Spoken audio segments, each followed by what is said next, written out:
Selamat datang di Project Rush Media.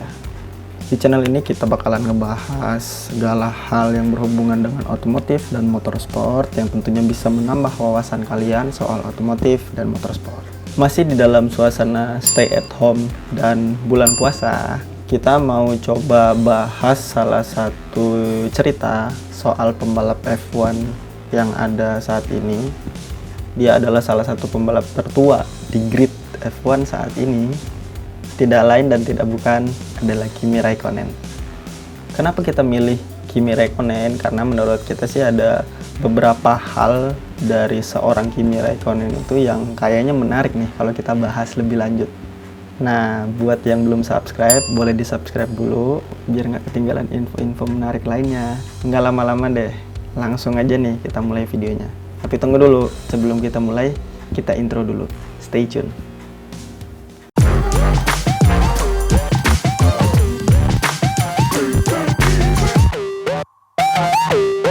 Kimi Matias Raikkonen adalah seorang pembalap F1 berkebangsaan Finlandia yang lahir pada tahun 79. Umurnya sekarang udah nginjak ya 41 tahun lah. Jadi si Kimi ini dulu mulai karir balapnya itu di balapan go-kart di negaranya tahun 87. Kemudian di tahun 99 dia turun di balapan British Formula Renault pada saat itu. Waktu itu tim pertamanya di British Formula Renault Championship adalah Manor Motorsport. Yang kita tahu Manor itu adalah tim yang dinaungi oleh Rio Haryanto pada tahun 2016 pada saat berlaga di F1. Tapi waktu itu namanya udah berubah jadi Manor Racing.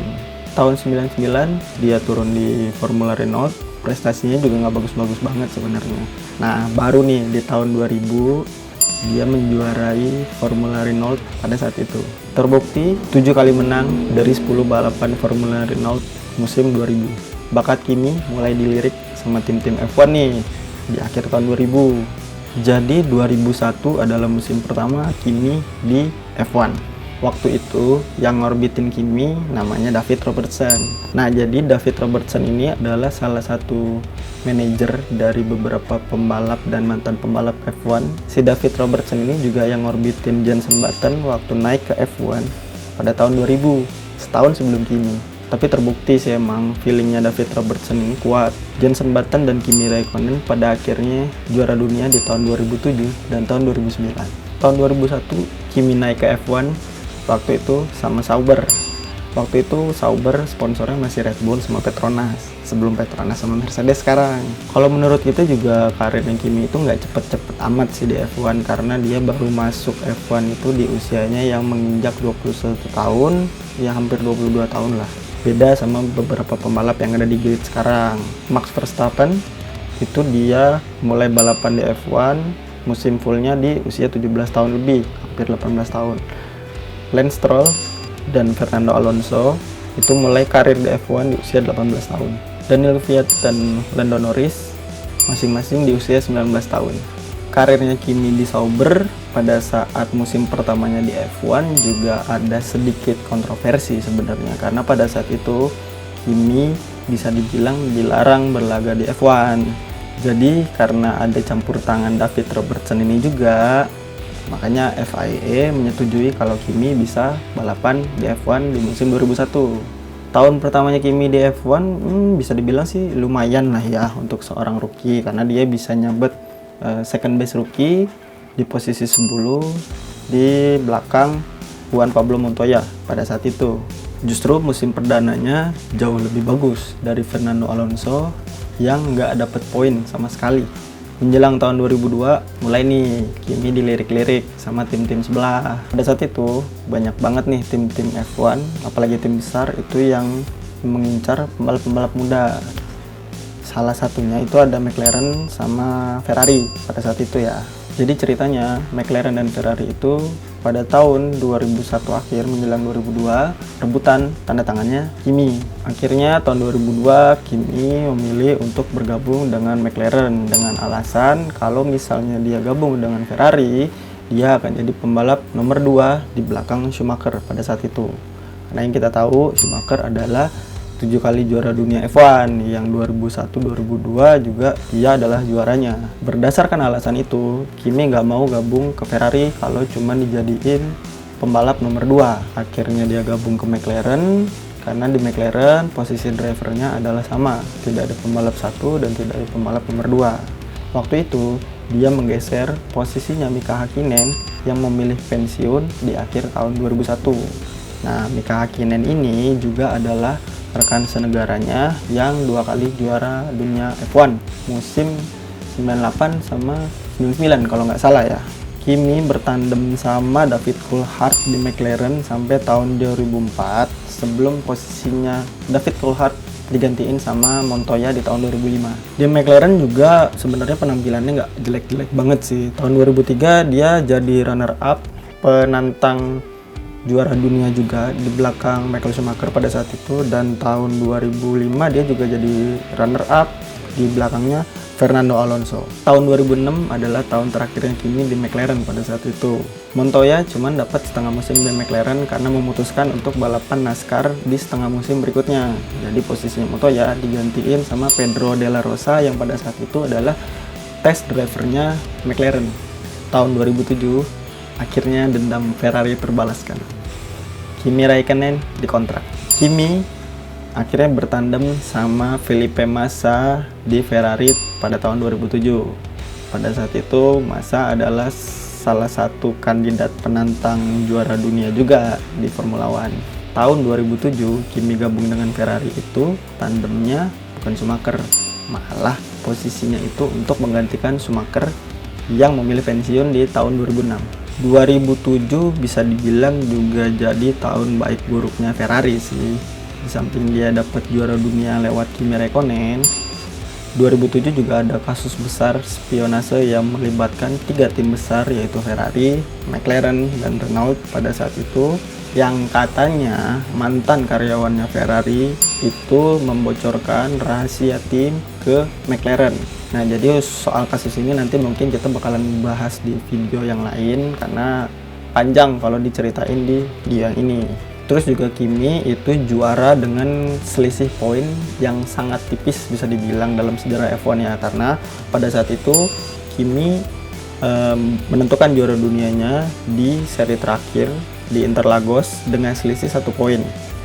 Sebelum balapan, Kimi itu hanya menempati posisi 3 klasemen sementara, sedangkan Hamilton nomor 1 itu tahun rukinya Hamilton 2007 pada saat itu. Kemudian posisi 2-nya ada Fernando Alonso.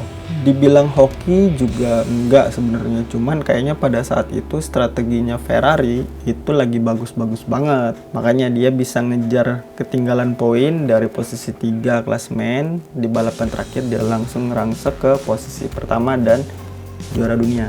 Sampai saat ini, Kimi adalah pembalap terakhir yang mempersembahkan gelar juara dunia untuk Ferrari. Setelah di tahun 2007 Kimi juara, di tahun-tahun selanjutnya itu Kimi lebih sering berjibaku sama mobilnya. Bahkan di tahun 2008 dia nggak bisa mempertahankan gelar juaranya itu. Tahun 2009 justru lebih jelek lagi. Kimi cuma berhasil menempati posisi 6 di klasemen akhir. Sebenarnya Kimi itu masih punya sisa 1 tahun kontrak lagi di Ferrari. Cuman pada saat itu Ferrari lebih memilih untuk mengontrak Alonso 2 kali juara dunia daripada mempertahankan kontraknya Kimi. Nah, kita juga dengar, kita juga baca kalau ternyata Ferrari itu membayar denda ke Kimi dengan nilai yang mungkin sekitar 20 jutaan euro pada saat itu karena udah mutus kontraknya Kimi. 2010 Kimi memutuskan untuk tidak berlaga di balapan F1. Kimi justru melanjutkan karir balapnya ke WRC. Waktu itu tim pertamanya adalah Citroen Junior Team. Bertahan selama setahun sebelum akhirnya tim ini bubar. Dan tahun 2011 dia bikin tim balap namanya Ice One Racing. Nah, jadi disinilah cikal bakalnya Ice One Racing itu ada. Nah, yang kita tahu Ice One Racing ini sekarang fokusnya di MXGP. Karirnya di WRC juga dibilang nggak bagus-bagus banget, ya dibilang jelek juga nggak jelek-jelek banget sebenarnya. Nah, bersama Ice1 Racing di tahun 2011 dia berhasil menempati posisi 10 klasemen akhir. Sebenarnya nggak banyak juga yang tahu kalau Kimi Raikkonen itu pernah balapan NASCAR loh. Jadi kalau nggak salah pada saat itu Kimi balapan di NASCAR cuma satu seri, dan itu bukan NASCAR yang mobil sedan. Kimi waktu itu kompetisi di balapan NASCAR yang camping truck bersama Toyota kalau nggak salah pada saat itu. Nama timnya pada saat itu adalah Kylie Bosch Racing. Nah, pada saat itu dia pakai nomor 15 sebelum pakai nomor 7 kayak sekarang. Nah, di sini nih cuplikannya. 2012 jadi comebacknya Kimi ke F1. Dia dikontrak sama Renault Lotus pada saat itu, mendampingi Romain Grosjean. Durasi kontraknya pada saat itu sih 2 tahun. Tapi comebacknya Kimi bukan main-main loh. Di akhir tahun 2012 dia berhasil menempati posisi 3 klasemen akhir. Makanya nggak heran kan kalau Kimi itu bisa jadi salah satu pembalap tercepat di F1 pada saat ini. Nah, ternyata dia juga masih termotivasi buat ngejar gelar juara dunia yang kedua. Tapi sayangnya di tahun 2013 posisinya melorot ke posisi 5. Pada saat itu Renault sebetulnya bukan mobil yang jelek-jelek banget. Cuman untuk mengejar juara dunia, Kimi butuh mobil yang lebih cepat lagi. Makanya tahun 2014 Kimi balik lagi ke Ferrari. Tandemnya waktu itu adalah Alonso. Tapi ya duet ini nggak bertahan lama, cuma 1 tahun. Sebelum Alonso diganti sama Sebastian Vettel yang pindah dari Red Bull. Tahun pertamanya Kimi comeback ke Ferrari itu cuma menempati posisi 10 di klasemen. Tahun berikutnya naik nih, Vettel sama Kimi di tahun 2015 masing-masing menempati posisi 3 dan 4. 2014-2015 itu jadi tahun kebangkitannya Mercedes lewat Lewis Hamilton dan Nico Rosberg sebelum adanya Valtteri Bottas pada saat itu. Dan sayangnya sampai saat ini belum ada yang bisa ngalahin dominasi Mercedes untuk ngerebut title juara dunia F1. Tahun 2016 sayang banget Kimi malah melorot posisinya ke posisi 6. Di tahun ini juga Max Verstappen lagi naik-naiknya nih. Justru posisinya malah di atas Kimi di posisi 5. Tahun 2017 posisinya Kimi rangkak naik lagi jadi posisi 4 klasemen akhir. Dan rekan timnya Sebastian Vettel itu jadi title contender di tahun 2017 ini. 2018 bisa jadi tahun yang bersejarah buat Kimi Raikkonen karena tahun 2018 adalah musim terakhir Kimi bersama Ferrari, dan yang kedua adalah kemenangannya pertama setelah comebacknya dari Ferrari di tahun 2014. GP Amerika 2018 di Austin, Texas itu adalah kemenangan pertama Kimi sejak tahun 2014. 2018 ini juga jadi pencapaian tertinggi seorang Kimi Raikkonen di Ferrari setelah comebacknya di tahun 2014. Dia menempati posisi 3 klasemen akhir di belakang Hamilton dan Sebastian Vettel. Buat di Ferrari bisa jadi duet Kimi dan Vettel ini adalah duet yang bisa dibilang adem ayem karena nggak pernah ada rivalitas yang berarti di antara mereka. Mungkin bisa dibilang sekarang kayak duetnya Lando sama Carlos Sainz ya, cuman mereka Kimi dan Vettel itu lebih banyak diemnya daripada Carlos Sainz dan Lando Norris yang lebih banyak bercandanya. 2019 Kimi kembali lagi ke Sauber, tim yang membesarkan namanya pada saat awal karirnya di F1. Di beberapa kesempatan Kimi juga pernah mengemukakan bahwa posisinya di grid saat ini itu adalah untuk memenuhi hasratnya sebagai hobi, bukan sebagai pemburu gelar. Mungkin karena dia juga udah ngerasa nggak muda lagi dan udah banyak pembalap-pembalap muda yang lebih cepat dari dia saat ini. Terbukti sebenarnya dia juga udah nggak pernah lagi naik podium sampai saat ini. Tahun 2019 aja posisi terbaiknya itu ada di balapan Interlagos di Brazil, yaitu dia dapet posisi keempat. 2020 mungkin bisa jadi tahun terakhirnya Kimi nih di Formula One, karena belum ada juga nih berita terkait soal perpanjangan kontrak ataupun soal pembalap yang akan digunakan oleh Alfa Romeo di tahun 2021. Setelah karirnya di F1 berakhir, kita punya pendapat sih, kita punya prediksi kalau Kimi bakalan pindah cabang olahraga. Kimi bakalan pindah ke balapan lain selain F1. Karena seperti yang tahun 2010 sudah kejadian, Kimi pindah ke balapan rally. Bisa jadi mungkin tahun depan dia nyoba NASCAR lagi atau coba di rally lagi sama Ice One Racing, kita nggak ada yang tahu. Itu dia tadi segelintir kisah dari seorang Kimi Raikkonen. Kalau kalian punya komentar menarik soal Kimi Raikkonen, boleh tulis di kolom komentar nih. Buat semua yang nonton video ini, stay safe, stay at home, jangan kemana-mana.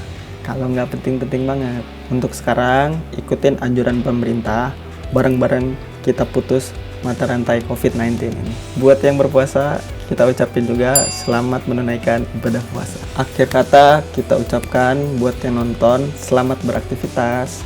Jangan lupa like, subscribe, dan share video ini. Jangan lupa komen-komen di bawah kalau kalian punya pendapat soal video ini. Kita ketemu lagi di video selanjutnya.